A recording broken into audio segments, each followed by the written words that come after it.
हाल फिलहाल में कई ऐसे एग्जाम्स हुए हैं जहां पर पेपर लीक, गड़बड़ी, तमाम तरह की शिकायतें आई और एग्जाम्स को कंडक्ट कराने वाली जो संस्थाएं हैं वो सवालों के घेरे में रही हैं। शिक्षा मंत्रालय सवालों के घेरे में रहा और जाहिर सी बात है ऐसे में शिक्षा मंत्रालय पर दबाव बहुत ज़्यादा था। पारदर्शी तरीके से एग्जाम्स को कंडक्ट करवाने को लेकर नीट का बवाल हमारे सामने है। नीट को लेकर पूरे देश भर में विरोध प्रदर्शन चल रहा है। सुप्रीम कोर्ट में ये मामला है, दर्जनों याचिकाएं दाखिल हो चुकी हैं नीट एग्जाम को लेकर और ऐसे में एनटीए जो कि सवालों के घेरे में है, एनटीए की ओर से ही यूजीसी नेट के एग्जाम्स कंडक्ट करवाए गए थे और जो शिकायत मिली है दरअसल किसी स्टूडेंट ने शिकायत दर्ज नहीं करवाई है यूजीसी नेट में गड़बड़ी को लेकर।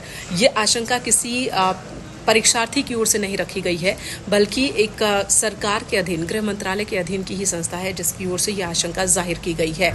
गृह मंत्रालय के तहत भारतीय साइबर अपराध समन्वय केंद्र I4C की राष्ट्रीय अपराध साइबर अपराध खतरा विश्लेषण टीम की ओर से ये जानकारी दी गई। ये इनपुट दिया गया कि जो OMR शीट के तहत जो एग्जाम्स लिए गए हैं इस एग्जाम के तहत कुछ गड़बड़ी हुई है और इसी इनपुट के बाद इस बार गृह मंत्रालय ने बिना देरी करते हुए तुरंत ही फैसला लिया कि परीक्षा को ही रद्द कर दिया जाए। सीबीआई जांच की भी बात हो रही है। सीबीआई अब इस मामले में जांच करेगी कि गड़बड़ी कहां हुई, किस जगह से हुई, ताकि तुरंत ही जो पारदर्शिता है उस लेवल को हासिल किया जा सके। यूजीसी नेट की परीक्षा जो कि कल यानी कि 18 जून 2024 को हुई थी, उस परीक्षा को रद्द कर दिया गया है।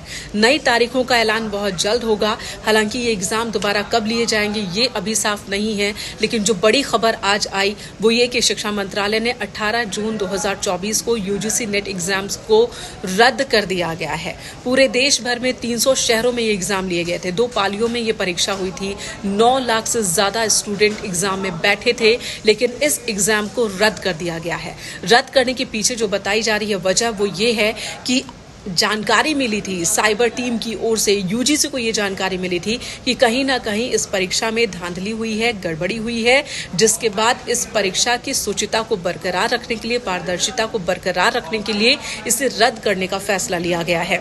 यूजीसी नेट की परीक्षा का आयोजन भी एनटीए ने ही करवाया था। एनटीए जो अभी विवादों में है, अभी मेडिकल एंट्रेंस टेस्ट नीट के जो एग्जाम्स हुए थे जिसे लेकर विवादों में है इस वक्त एनटीए। नीट में गड़बड़ी, पेपर लीक होने के मामले सामने आए, जिसके बाद अब मामला सुप्रीम कोर्ट तक पहुंच चुका है। पूरे देश में बवाल मचा हुआ है, जगह जगह प्रदर्शन हो रहे हैं। एनटीए विवादों में है, साथ ही शिक्षा मंत्रालय भी दबाव में। इसी बीच यूजीसी नेट के एग्जाम्स होते हैं और उसमें भी शिकायत की खबर मिली। इसी इनपुट के बाद शिक्षा मंत्रालय की ओर से ये फैसला लिया गया है।